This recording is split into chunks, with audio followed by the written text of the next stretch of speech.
नाही, दुसरा मुद्दा काय माहिती आहे ना, जंतर मंतरवरती एक केंद्रबिंदू झालेला आहे, पण ही आता पूर्ण देशाची भावना आहे. म्हणून मी जे म्हटलं ना की एक राष्ट्र एक भावना, जो जो जिथे जिथे आहे तिथे तिथे त्यांनी या गोष्टीचा विरोध व्यक्त केला पाहिजे. सगळेजण काही जंतर मंतरवरती पोहोचू शकतात, जाऊ शकतात आणि जाण्याची गरज आहे असं मला वाटत नाही. आज ग्रामीण भागात सुद्धा आंदोलनं होत आहेत.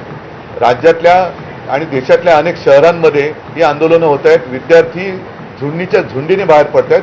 आणि कालच एक मी व्हिज्युअल बघितलं की एक तरुणी त्या पोलिसांच्या गाडीसमोर एकटी उभी राहिली होती, इथेच बाजूला.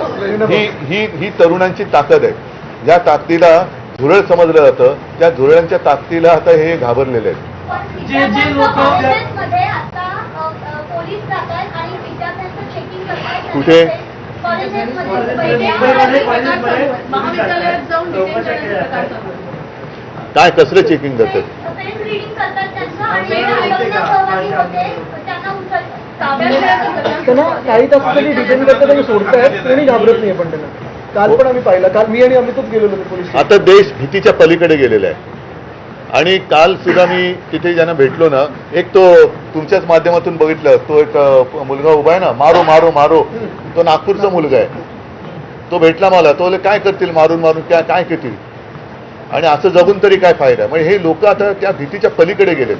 त्याच्यामुळे चेकिंग तुम्ही त्यांची मनं नाही ओळखली, शरीर किंवा कपडे चेक करून काय करणार, त्यांच्या मनात काय चालले ते ओळखा ना.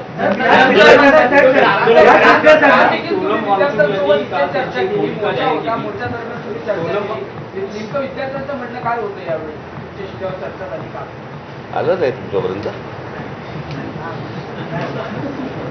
त्यांनी व्हिडिओ काढले होते ना. असं म्हणणं आहे की विद्यार्थ्यांवर ज्या केसेस आहेत हो, त्या मागे घेतल्या तर आपण आंदोलन किंवा उपोषण ही संपवू. तुमचं विरोधी पक्षाचं काय म्हणणं आहे की याचा लॉजिकल एंड म्हणजे धर्मेंद्र प्रधान यांचा राजीनामा तेव्हा ते आंदोलन थांबेल, की सरकार असं म्हणते की चर्चा करायला या, लोकसभेत संसदेत यावर चर्चा होईल आणि त्यानंतर मग पुढचा निर्णय घेण्यात. आता तिकडे नाही बघा, आता प्रत्यक्षात तिकडे काय चाललंय. कारण मी मागे प्रेस कॉन्फरन्स घेतली होती. नाही, मी इथेच बोललो होतो, मला वाटतं की काही वर्षांपूर्वी म्हणजे 2018 साली एक